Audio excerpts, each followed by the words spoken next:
Hello there, kia ora. When I first started this series, I was planning on working my way down the mutu, but with over 70 places having elections, I'd run the risk of running out of time to show off the red flags before I ran out of districts. So I thought I'd dive into one of the most fascinating places for me in Te Waiponamu, Waimakariri. It's a beautiful part of the country, and it contains a fascinating example of a disinformation-driven ticket trying to get votes, waving a bunch of red flags that voters from all over the country can actually learn to identify.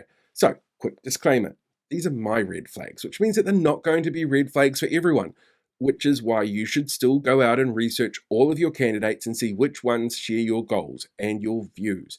And most importantly, none of that is going to matter if you don't get out and vote this year.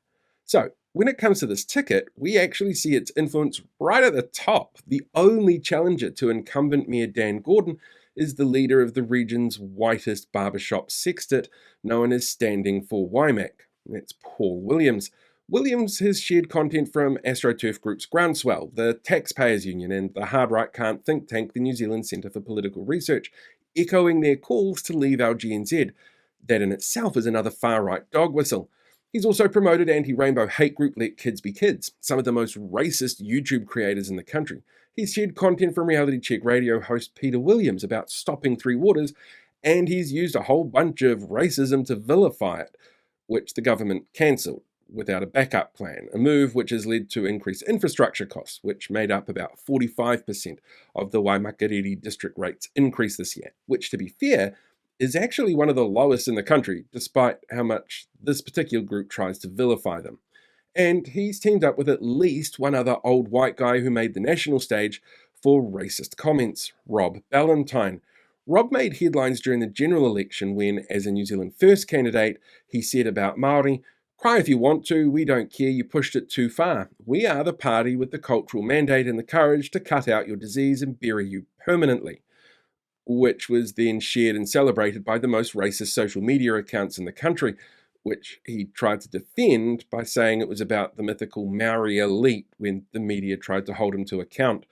Rob's also been known to support anti-rainbow hate group Let Kids Be Kids. He's tried to vilify, quote, unnecessary DEI ideology as the reason for rates increases. He's vilified LGNZ, the WHO, the United Nations, and the World Economic Forum, and these are all disinformation ecosystem dog whistles. Then there's Gordon Malcolm, former candidate for Democracy NZ, former MP Matt King's Freedom Party, where he's vilified and misrepresented RSE in schools and pushed content from Voices for Freedom propaganda outlet Reality Check Radio, and has at least one person on his friends list currently awaiting trial for owning and sharing the video of the Christchurch massacre.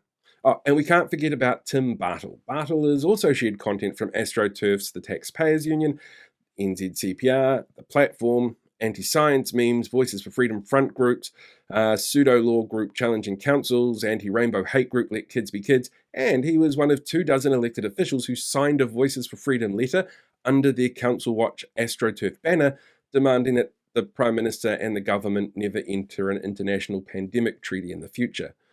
You've got James Bork, who has shared taxpayer union content via pseudo-law group challenging councils. You've got Steve Wilkinson, who shares taxpayer union, the platform content, and posts to pseudo-law group challenging councils regularly.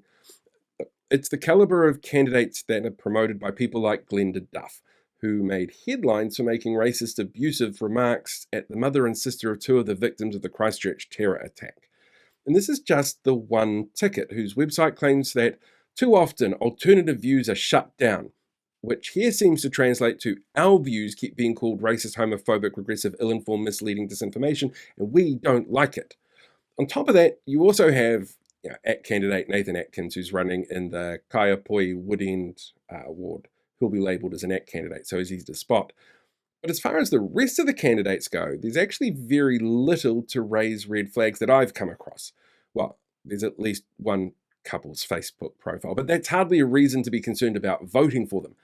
It seems like in Waimakariri, at least the freedom community and the disinformation believers are putting all their eggs into a basket that wears matching rompers out for dinner. Waimakariri candidates are, from what I've seen, really in love with the beautiful place that they've made their home.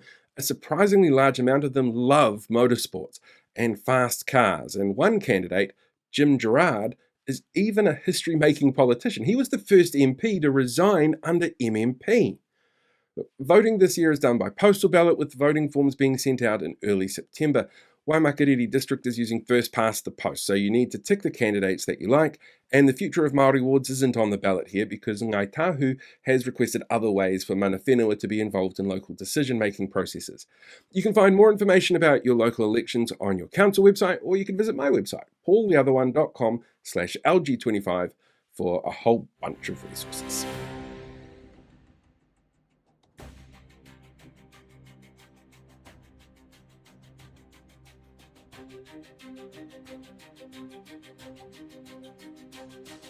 Hey, thanks for checking out today's video. Make sure you like, share, subscribe so you get more updates as we go along and deal with these guys for the rest of the year.